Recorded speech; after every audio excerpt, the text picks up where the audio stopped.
प्रभु की स्तुति। आप इस चैनल को रोजाना सुनकर 1 साल में बाइबल पढ़ सकते हैं। Please subscribe and support.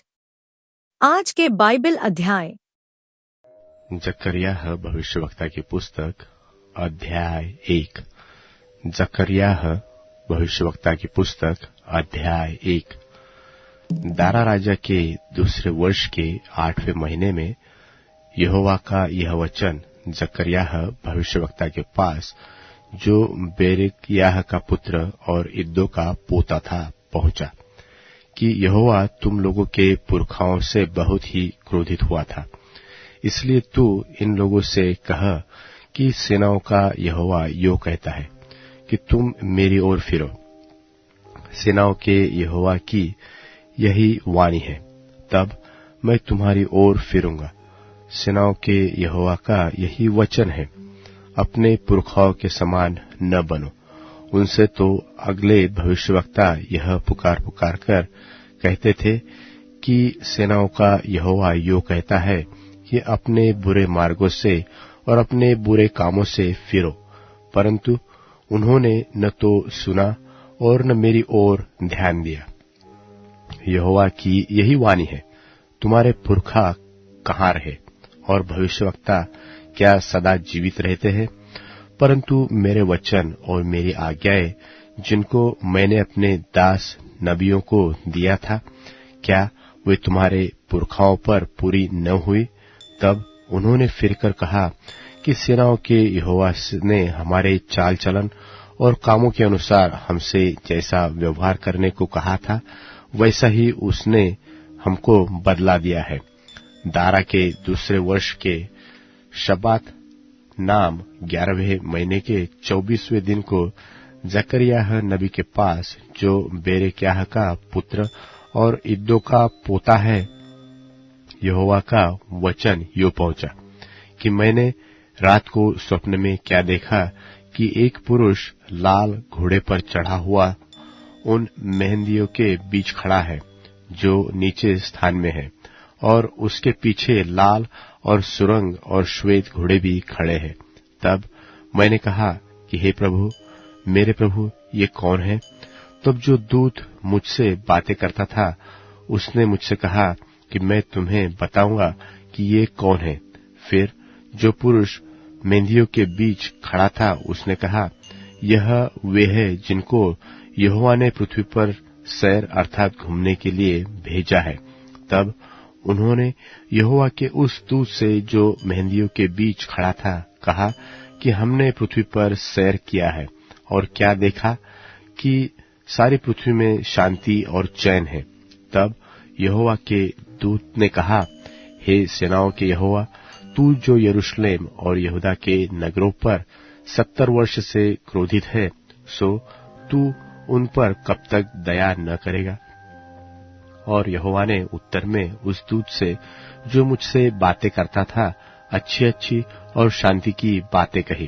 तब जो दूत मुझसे बातें करता था, उसने मुझसे कहा, तू पुकार कर कह कि सेनाओं का यहोवा यो कहता है कि मुझे यरूशलेम और सियोन के लिए बड़ी जलन हुई है, और जो जातियां सुख से रहती है, उनसे मैं क्रोधित हूं, क्योंकि मैंने तो थोड़ा सा क्रोध किया था, परंतु उन्होंने विपत्ति को बढ़ा दिया। इस कारण यहोवा यो कहते हैं कि अब मैं दया करके यरूशलेम को लौट आया हूं। मेरा भवन उसमें बनेगा और यरूशलेम पर नापने की डोरी डाली जाएगी। सेनाओं के यहोवा की यही वाणी है। फिर यह भी पुकार कर कहा कि सेनाओं का यहोवा यो कहता है कि मेरे नगर फिर उत्तम वस्तुओं से भर जाएंगे, और यहोवा फिर सिय्योन को शांति देगा और यरूशलेम को फिर अपना ठहराएगा। फिर मैंने जो आंखें उठाई तो क्या देखा कि 4 सिंह हैं। तब जो दूत मुझसे बातें करता था, उससे मैंने पूछा कि ये क्या है? उसने मुझसे कहा, ये वे ही सिंह हैं जिन्होंने यहूदा और इस्राएल और यरूशलेम को तितर बितर किया है। फिर यहोवा ने मुझे 4 लोहार दिखाए। तब मैंने पूछा कि ये क्या करने को आए हैं? उसने कहा कि ये वे ही सिंह है जिन्होंने यहूदा को तितर-बितर किया कि कोई सिर न उठा सके, परंतु ये लोग उन्हें भगाने के लिए और उन जातियों के सिंगों को काट डालने के लिए आए हैं जिन्होंने यहूदा के देश को तितर-बितर करने के लिए उनके विरुद्ध अपने सिंग उठाए थे। जकरियाह भविष्यवक्ता की पुस्तक अध्याय 2। जकरियाह भविष्यवक्ता की पुस्तक अध्याय 2। फिर मैंने आंखें उठाई तो क्या देखा कि हाथ में नापने की डोरी लिए हुए एक पुरुष है। तब मैंने उसे पूछा कि तू कहाँ जाता है? उसने मुझसे कहा, यरूशलेम को नापने को जाता हूँ कि देखूं कि उसकी चौड़ाई कितनी और लंबाई कितनी है। तब मैंने क्या देखा कि जो दूत मुझसे बातें करता था चला गया और दूसरा दूत उससे मिलने के लिए आकर उससे कहता है कि दौड़कर इस जवान से कह कि यरूशलेम मनुष्यों और घरेलू पशुओं की बहुतायत के मारे शहर पनाह के बाहर ही बसेगा। और यहोवा की यह वाणी है कि मैं आप उसके चारों ओर आग किसी शहर पनाह ठहरूंगा और उसके बीच में तेजोमय होकर दिखाई दूंगा। यहोवा की यह वाणी है कि देखो, उत्तर के देश में से भाग जाओ, क्योंकि मैंने तुमको आकाश की चारों वायु के समान तितर-बितर किया है।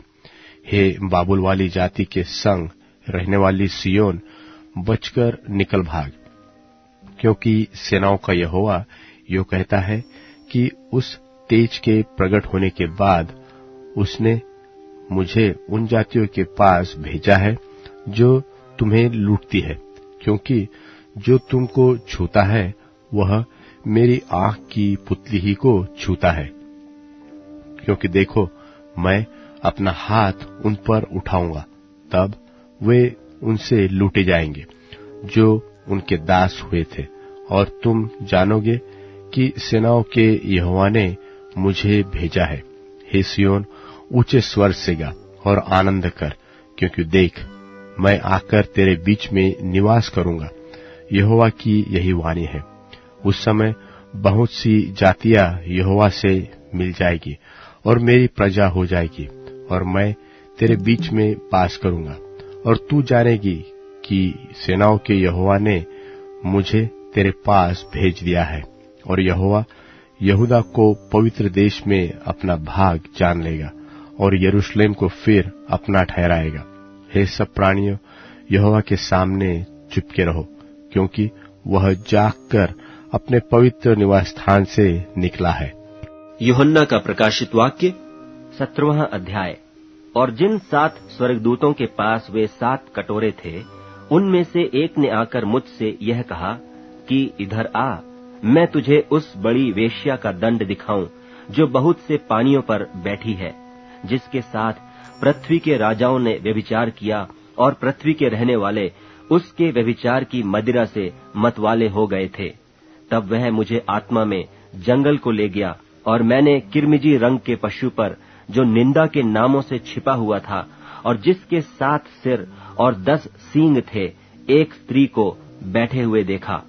यह स्त्री बैंजनी और किरमिजी कपड़े पहने थी और सोने और बहुमोल मणियों और मोतियों से सजी हुई थी, और उसके हाथ में एक सोने का कटोरा था जो घृणित वस्तुओं से और उसके व्यभिचार की अशुद्ध वस्तुओं से भरा हुआ था, और उसके माथे पर यह नाम लिखा था, भेद बड़ा बाबुल, पृथ्वी की वेश्याओं और घृणित वस्तुओं की माता। और मैंने उस स्त्री को पवित्र लोगों के लोहू और यीशु के गवाहों के लोहू पीने से मतवाली देखा, और उसे देखकर मैं चकित हो गया। उस स्वर्गदूत ने मुझसे कहा, तू क्यों चकित हुआ? मैं इस स्त्री और उस पशु का जिस पर वह सवार है और जिसके 7 सिर और 10 सींग हैं, तुझे भेद बताया हूँ।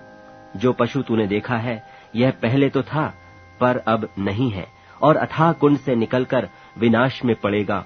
और पृथ्वी के रहने वाले, जिनके नाम जगत की उत्पत्ति के समय से जीवन की पुस्तक में लिखे नहीं गए, इस पशु की यह दशा देखकर कि पहले था और अब नहीं और फिर आ जाएगा, अचंभा करेंगे। उस बुद्धि के लिए जिसमें ज्ञान है यही अवसर है। वे सातों सिर 7 पहाड़ हैं जिन पर वह स्त्री बैठी है, और वे 7 राजा भी हैं। 5 तो हो चुके हैं और एक अभी है, और एक अब तक आया नहीं, और जब आएगा तो कुछ समय तक उसका रहना भी अवश्य है। और जो पशु पहले था और अब नहीं, वह आप 8वां है, और उन 7 में से उत्पन्न हुआ और विनाश में पड़ेगा। और जो 10 सींग तूने देखे, वे 10 राजा हैं जिन्होंने अब तक राज्य नहीं पाया, पर उस पशु के साथ घड़ी भर के लिए राजाओं का सा अधिकार पाएंगे। ये सब एक मन होंगे, और वे अपनी अपनी सामर्थ और अधिकार उस पशु को देंगे। ये मेमने से लड़ेंगे, और मेमना उन पर जय पाएगा, क्योंकि वह प्रभुओं का प्रभु और राजाओं का राजा है। और जो बुलाए हुए और चुने हुए और विश्वासी उसके साथ हैं, वे भी जय पाएंगे। फिर उसने मुझसे कहा कि जो पानी तूने देखे जिन पर वेश्या बैठी है, वे लोग और भीड़ और जातियां और भाषा हैं। और जो 10 सींग तूने देखे, वे और पशु उस वेश्या से बैर रखेंगे और उसे लाचार और नंगी कर देंगे, और उसका मांस खा जाएंगे और उसे आग में जला देंगे, क्योंकि परमेश्वर उनके मन में यह डालेगा कि वे उसकी मनसा पूरी करें। और जब तक परमेश्वर के वचन पूरे न हो लें, तब तक एक मन होकर अपना अपना राज्य पशु को दे दें। और वह स्त्री जिसे तूने देखा है, वह बड़ा नगर है जो पृथ्वी के राजाओं पर राज्य करता है। नीतिवचन अध्याय 24। नीतिवचन अध्याय 24। बुरे लोगों के विषय में डाह न करना और न उनकी संगति की चाह रखना, क्योंकि वे उपद्रव सोचते रहते हैं और उनके मुंह से दुष्टता की बात निकलती है। घर बुद्धि से बनता है और समझ के द्वारा स्थिर होता है। ज्ञान के द्वारा कोठरियां सब प्रकार की बहुमूल्य और मनभाव वस्तुओं से भर जाती है। बुद्धिमान पुरुष बलवान भी होता है और ज्ञानी जन अधिक शक्तिमान होता है। इसलिए जब तू युद्ध करे तब युक्ति के साथ करना। विजय बहुत से मंत्रियों के द्वारा प्राप्त होता है। बुद्धि इतने ऊंचे पर है कि मूढ़ उसे पा नहीं सकता। वह सभा में अपना मुंह खोल नहीं सकता। जो सोच विचार करके बुराई करता है, उसको लोग दुष्ट कहते हैं। मूर्खता का विचार भी पाप है, और ठट्ठा करने वाले से मनुष्य घृणा करते हैं। यदि तू विपत्ति के समय साहस छोड़ दे, तो तेरी शक्ति बहुत कम है। जो मार डाले जाए के लिए घसीटे जाते हैं, उनको छुड़ा, और जो घात किए जाने को है, उन्हें मत पकड़ना। यदि तू कहे कि देख, मैं इनको जानता न था, तो क्या मन का जांचने वाला इसे नहीं समझता? और क्या तेरे प्राणों का रक्षक इसे नहीं जानता? और क्या वह प्रति एक मनुष्य के काम का फल उसे न देगा? हे मेरे पुत्र, तू मधु खा, क्योंकि वह अच्छा है। मधु का छत्ता भी, क्योंकि वह तेरे मुंह में मीठा लगेगा। इसी रीति बुद्धि भी तुझे वैसी ही मीठी लगेगी। यदि तू उसे पा जाए, तो अंत में उसका फल भी मिलेगा और तेरी आशा न टूटेगी। हे दुष्ट, धर्मी के निवास को नाश करने के लिए घात को न बैठ, और उसके विश्राम स्थान को मत उजाड़। क्योंकि धर्मी चाहे 7 बार गिरे तो भी उठ खड़ा होता है, परंतु दुष्ट लोग विपत्ति में गिरकर पड़े ही रहते हैं। जब तेरा शत्रु गिर जाए तब तू आनंदित न हो, और जब वह ठोकर खाए तब तेरा मन मगन न हो। कहीं ऐसा न हो कि यहोवा यह देखकर अप्रसन्न हो और अपना क्रोध उस पर से हटा ले। कुकर्मियों के कारण मत कुढ़, दुष्ट लोगों के कारण डाह न कर, क्योंकि बुरे मनुष्य को अंत में कुछ फल न मिलेगा। दुष्टों का दिया बुझा दिया जाएगा। हे मेरे पुत्र, यहोवा और राजा दोनों का भय मानना, और बलवा करने वालों के साथ न मिलना, क्योंकि उन पर विपत्ति अचानक आ पड़ेगी, और दोनों की ओर से आने वाली आपत्ति को कौन जानता है? बुद्धिमानों के वचन यह भी है, न्याय के पक्षपात करना किसी रीति भी अच्छा नहीं। जो दुष्ट से कहता है कि तू निर्दोष है, उसको तो हर समाज के लोग शाप देते और जाति जाति के लोग धमकी देते हैं, परंतु जो लोग दुष्टता को डांटते हैं उनका भला होता है, और उत्तम से उत्तम आशीर्वाद उन पर आता है। जो सीधे उत्तर देता है वह होठों को चूमता है। अपना बाहर का कामकाज ठीक करना और खेत में उसे तैयार कर लेना, उसके बाद अपना घर बनाना, व्यर्थ अपने पड़ोसी के विरुद्ध साक्षी न देना और न उनको फुसलाना। मत कह कि जैसा उसने मेरे साथ किया वैसा ही मैं भी उसके साथ करूंगा और उसको उसके काम के अनुसार पलटा दूंगा। मैं आलसी के खेत के और निर्बुद्धि मनुष्य की दाख की बारी के पास होकर जाता था, तो क्या देखा कि वहां सब कहीं कटीले पेड़ भर गए हैं और वह बिच्छू पेड़ों से ढप गई है और उसके पत्थर का बाड़ा गिर गया है। तब मैंने देखा और उस पर ध्यानपूर्वक विचार किया। हाँ, मैंने देखकर शिक्षा प्राप्त की। छोटी सी नींद, एक और झपकी, थोड़ी देर हाथ पर हाथ रख के और लेटे रहना, तब तेरा कंगालपन डाकू की नाई और तेरी घटी हथियारबंद के समान आ पड़ेगी। अब Amazon music, tune in, Spotify और YouTube म्यूजिक में उपलब्ध है। Please follow it.